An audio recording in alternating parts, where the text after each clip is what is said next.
नमस्कार साथियों, आपके अपने YouTube चैनल जियो ज्ञान पर आप सबका स्वागत है।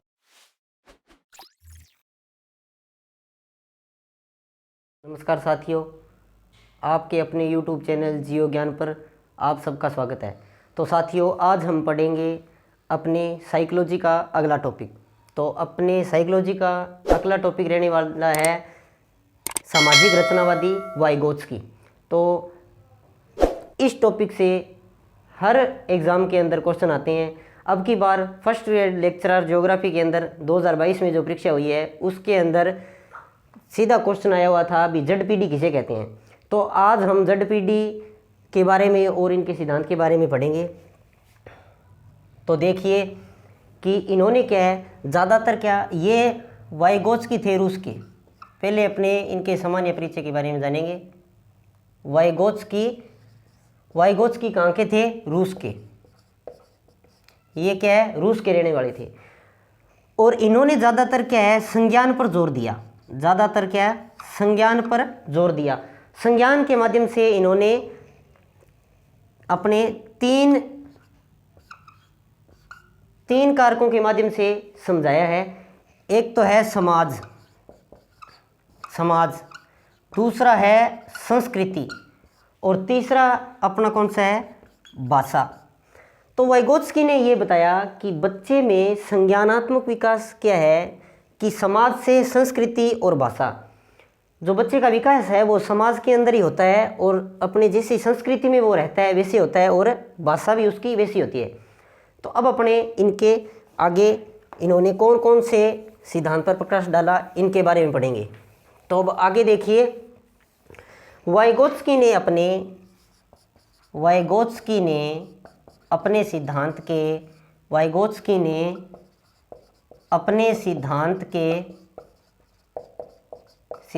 के निम्न कारकों पर प्रकाश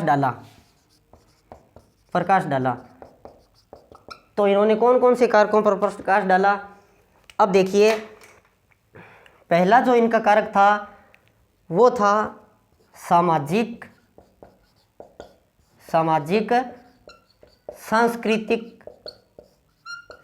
सांस्कृतिक कारक, ठीक है।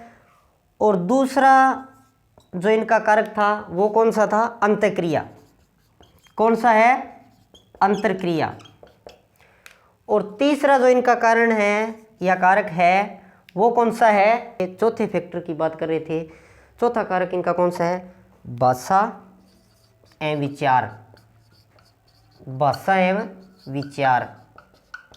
तो अब अपने आगे बात करेंगे कि इन्होंने सामाजिक कारक में क्या बताया, अंतर्क्रिया में क्या बताया, ZPD क्या है, MKO क्या है, इन सभी के बारे में अपने जानेंगे। तो अब आगे देखिए, अब अपने पढ़ेंगे इनके फर्स्ट फैक्टर जो आपको बताया था मैंने, सामाजिक सांस्कृतिक कारक के बारे में।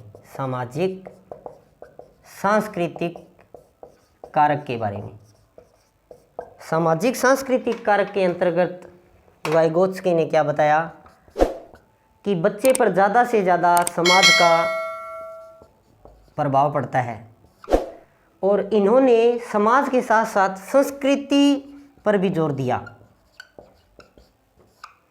तो इसलिए इसे सामाजिक सांस्कृतिक सिद्धांत भी कहा जाता है और सामाजिक रचनावादी भी बोलते हैं। तो अब अपने देखिए सेकंड मैंने आपको क्या बताया था। अब देखिए सेकंड कारक अंतर्क्रिया, क्या बताया था आपको? सेकंड बताया था अंतर्क्रिया। अंतर्क्रिया क्या होती है? अंतर्क्रिया उन्होंने समझाया है, वाइगोत्स्की ने बताया है कि अंतर्क्रिया के अंतर्गत बच्चा समाज में रहेगा, जैसी स्थिति में रहेगा वह वैसे ही व्यवहार करेगा। तो इसके अंतर्गत मुख्य रूप से देखिए 0 से 2 वर्ष, इसमें 3 अवस्थाओं के बारे में बताया है।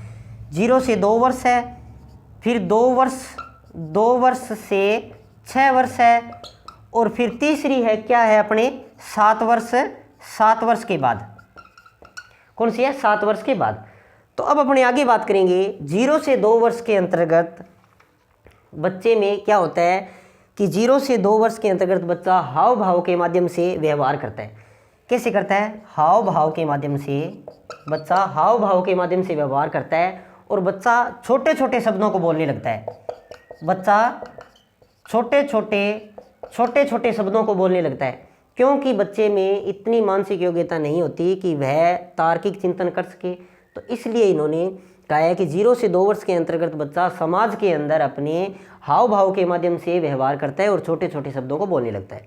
तो अब देखिए 2 वर्ष से 6 वर्ष, 2 वर्ष से 6 वर्ष के अंतर्गत क्या होता है इसके अंदर कि बच्चा क्या है कि अपनी अभिव्यक्ति है, अपनी अभिव्यक्ति बाहरी रूप से करने लग जाता है। बच्चा क्या करता है? 2 वर्ष से 6 वर्ष के अंतर्गत अपनी अभिव्यक्ति क्या है? बाहरी रूप से करने लग जाता है। कैसे करने लग जाता है? बाहरी रूप से। तो अब देखिए 7 वर्ष के अंतर्गत बच्चा क्या करता है कि अपनी जो अभिव्यक्ति है वो चुपचाप रहकर करता है। कैसे?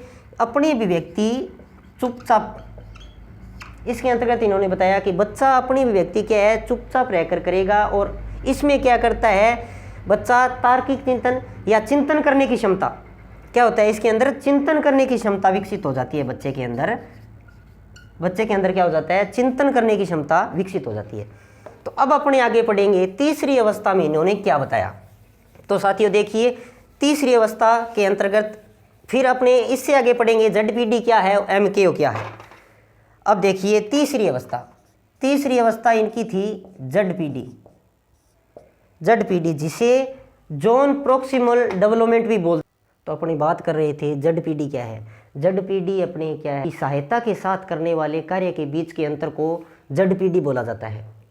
ZPD किसे बोला जाता है? सहायता के साथ करने वाले कार्य के बीच के अंतर को, सहायता के साथ करने वाले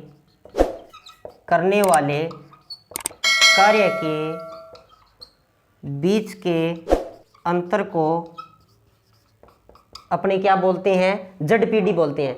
अब अपने बात करेंगे MKO क्या है। MKO है मोर नॉलेजेबल अदर्स, अन्य से अधिक ज्ञानी।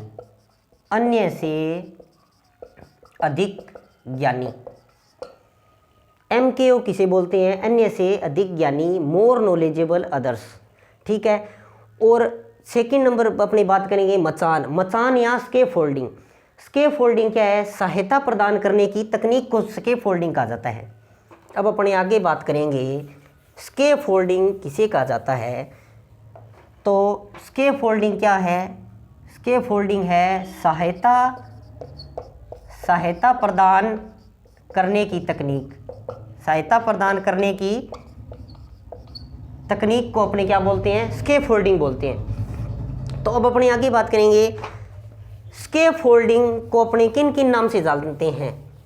तो अब देखिए स्केफोल्डिंग एग्ज़ाम के अंदर क्वेश्चन कैसे आ सकता है, आपको पूछा जा सकता है कि स्केफोल्डिंग क्या होता है, मचान क्या होता है, पांड किसे कहते हैं और ढांचा क्या होता है। तो अब देखिए स्केफोल्डिंग स्केफोल्डिंग अपने मचान भी बोलते हैं। फर्स्ट नंबर पर मचान पांड भी बोलते हैं इसे। और इसके साथ साथ क्या बोलते हैं? ढांचा, इसे ढांचा भी बोला जाता है। तो अपने को ये ध्यान में रखना है कि स्केफोल्डिंग के अन्य नाम भी है, जैसे मचान, पांड और ढांचा। अब अपने आगे बात करेंगे, मैंने आपको पहले भी बताया था भाषा और विचार के बारे में। किसके अंदर? भाषा और विचार के बारे में। अपना भाषा व विचार। तो इसके अंतर्गत क्या बताया है? वाइगोत्स्की ने बताया है कि बच्चे का विकास समाज के अंतर सामाजिक सांस्कृतिक सिद्धांत इसे कहते हैं। तो बच्चे का विकास समाज के अंदर क्या किस प्रकार से होता है? जैसे कि अपने देखें कि भाषा, बच्चा समाज के अंदर रहेगा, जैसी स्थिति में रहेगा, जैसी संस्कृति में रहेगा, वो वैसी ही भाषा सीखेगा, ठीक है, और वैसे ही विचार उसके अंदर उत्पन्न होंगे। इसीलिए इसे क्या बोला जाता है, सामाजिक सांस्कृतिक